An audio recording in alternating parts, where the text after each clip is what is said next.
اعوذ باللہ من الشیطان الرجیم، بسم اللہ الرحمن الرحیم۔ معزز ناظرین سامعین، السلام علیکم۔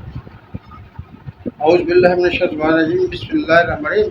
سبحان الذی اسری بعبدہ لیلا من المسجد الحرام الی المسجد الاقصی الذی بارکنا حولہ لنریہ من آیاتنا انہ هو السمیع البصیر۔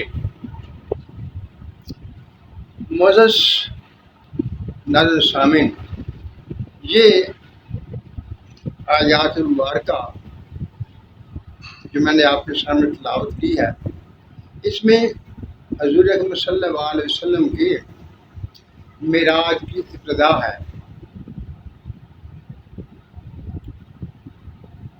سب سے پہلے ہم نے یہ دیکھنا ہے کہ یہ معراج جسمانی تھا یا روحانی تھا۔ لمبی بحث نہیں کروں گا، میں صرف چند چیزیں میں آپ کے سامنے رکھوں گا جو علماء کرام نے ہمیں بتائی ہیں۔ علماء کرام کے مطابق اللہ تعالیٰ نے سب سے پہلے اپنی تعریف کی ہے اور اس کے بعد کہا ہے بے عبدہ ہی، اپنے بندے کو، اور لیلم، رات کا کچھ حصہ۔ جب بندے کا لفظ کہا گیا تو یہ ثابت ہو گیا کہ یہ معراج جسمانی تھی، صرف روحانی نہیں تھی۔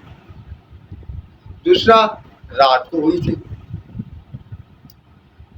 یہ میں نے بات آپ کے سامنے اس لیے رکھی کہ اگر اسے روحانی معراج سمجھا جائے تو پھر کوئی بات نہیں، جو کچھ کوئی کہے وہ ٹھیک ہے، کیونکہ میرے زیر نظر بات صرف اتنی ہے کہ کیا مسجد نبوی جو ہے وہی مسجد اقصیٰ ہے یا مسجد اقصیٰ کوئی اور ہے؟ کیونکہ آج کل لوگ کوشش کر کے ثابت کرنا یہ چاہتے ہیں کہ مسجد نبوی ہی مسجد اقصیٰ ہے۔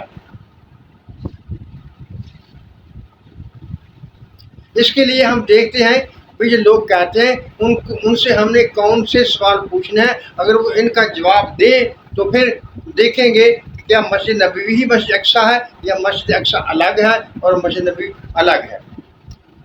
پہلی بات تو جو میں نے آپ کے سامنے رکھی کہ ہمیں دیکھنا ہوگا کہ معراج جسمانی تھا یا روحانی تھا۔ ہم نے یہ دیکھا کہ یہ معراج جسمانی تھا۔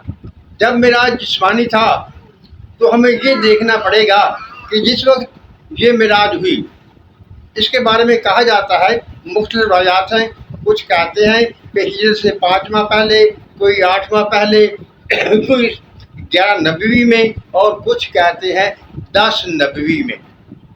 اور 10 نبوی والی بات میرے خیال میں قرین قیاس لگتی ہے، کیونکہ واقعہ طائف کے بعد یہ معراج ہوا تھا۔ کیا اس وقت مسجد نبوی موجود تھی؟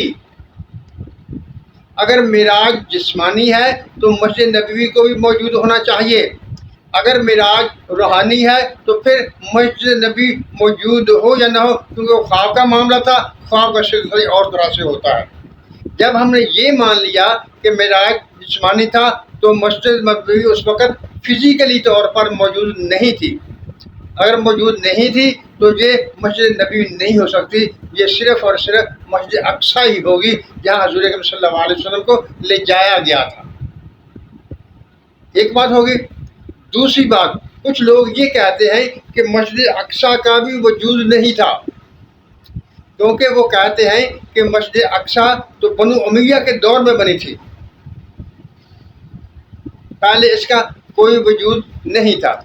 اس کے بارے میں میں ایک بات آپ کے سامنے رکھنے لگا ہوں کہ جب حضور صلی اللہ علیہ وسلم تشریف لائے تو ابو جہل سے ملاقات ہوئی۔ ابو جہل نے پوچھا کہ آپ مسجد اقصیٰ سے ہو کر آئے ہیں تو اس کی نشانیاں بتائیے۔ جیسے روایت میں موجود ہے کہ اللہ تعالیٰ نے مسجد اقصیٰ کو حضور اکرم کے سامنے عیاں کر دیا، اور جو وہ پوچھتے جاتے تھے حضرت حضور اکرم صلی اللہ علیہ وسلم اس کا جواب دیکھ کر جواب دیتے جاتے تھے۔ یہ ایک روایت ہے۔ اس کے معیار کے بارے میں کچھ نہیں کہہ سکتا، لیکن یہ روایت موجود ہے۔ اگر مسجد اقصی موجود نہیں تھی تو حضور اکرم صلی اللہ علیہ وسلم کہاں سے دیکھ دیکھ کر بتا رہے تھے؟ اس کا مطلب ہے کہ مسجد اقصی اس وقت تک موجود تھی، اور مسجد اقصی موجود تھی، اور یہی مسجد اقصی ہے جسے آج کل مسجد اقصی کہا جاتا ہے۔ اس کے ضمن میں کسی صاحب نے یہ کہا کہ مسجد اقصی کوئی ایسا نام نہیں جس کا دوسری مسجد کا نام نہ ہو۔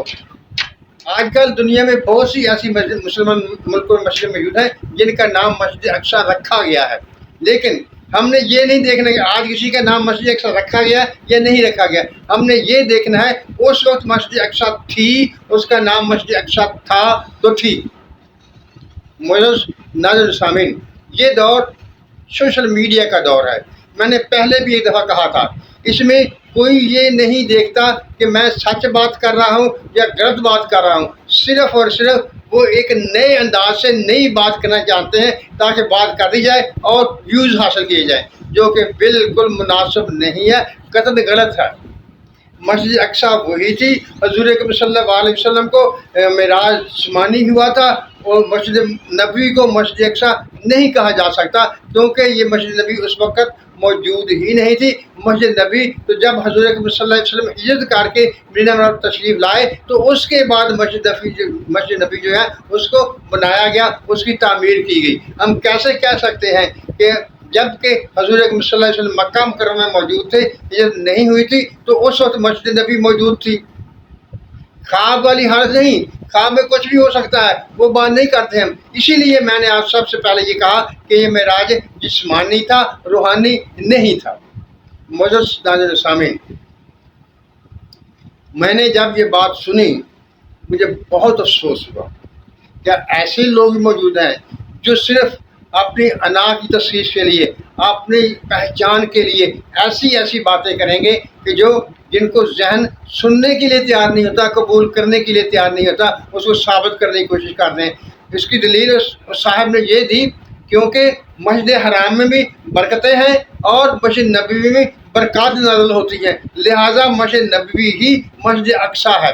اور ساتھ میں یہ کہا کہ مسجد اقصی جو ہے اس میں تو برکات ہے ہی نہیں، وہاں تو لڑائی جھگڑے ہوتے ہیں، فساد ہوتے ہیں، فساد میں برکتیں نہیں ہوتی۔ معزز ناظرین سامعین، وہ مسجد اقصی پہلے انبیاء کا بیت اللہ تھی، اس کی طرف منہ کر کے وہ نماز پڑھتے تھے، ان کے لیے متبرک جگہ تھی۔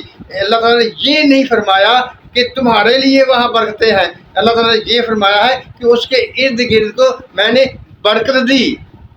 وہ کسی کے لیے بھی ہو سکتی ہے، مسلمانوں کے بھی ہو سکتی ہے، غیر مسلمانوں کے لیے بھی ہو سکتی ہے، پہلے جو امتیں تھی ان کے بھی ہو سکتی ہے، غیر مسلم جب ایمان لائے گا تو اس کے لیے ہوگی، یعنی پہلے انبیاء کی جو امتیں گزری ہیں ان کے لیے بھی وہ برکتوں والی جگہ ہو سکتی ہے، مسلمانوں کے لیے بھی ہو سکتی ہے، کیونکہ اس کے ارد گرد کو اللہ تعالیٰ نے برکت میں ڈالا۔ لیکن مسجد نبی کا مقام الگ ہے، مسجد نبی کی شان الگ ہے، اس پر جو برکتیں نازل ہوتی ہیں وہ اللہ تعالیٰ کی حضور اکرم صلی اللہ علیہ وسلم کو رحمت للعالمین بنایا ہے، تو اس کے لیے وہ جگہ مبارک ہے، برکتوں والی ہے۔ اب ہم اس کا مقابلہ کسی اور سے نہیں کر سکتے۔ معزز ناظرین سامعین، یہ باتیں جو میں نے تھوڑی سی آپ کے سامنے رکھی ہیں، میرا کوئی ارادہ تو نہیں تھا، لیکن جب میں نے اس شخص کی بات سنی جو یہ بیان کر رہا تھا تو مجھے بڑا افسوس ہوا، اور میں نے چاہا کہ میں اپنی کچھ تھوڑی سی گزارشات آپ کے سامنے رکھ دوں تاکہ کہیں اگر آپ کو وہ باتیں سنیں تو آپ کے ذہن میں کوئی شکوک و شبہات پیدا نہ ہو۔ میں نے صرف شکوک و شبہات کو دور کرنے کی کوشش کی ہے۔ اللہ تعالیٰ ہم سب پر اپنی رحمت کی بارش کرے، ہمیں سچ بولنے، سچ سننے اور سچ پر قائم رہنے کی توفیق عطا فرمائے۔ آمین۔ اللہ حافظ۔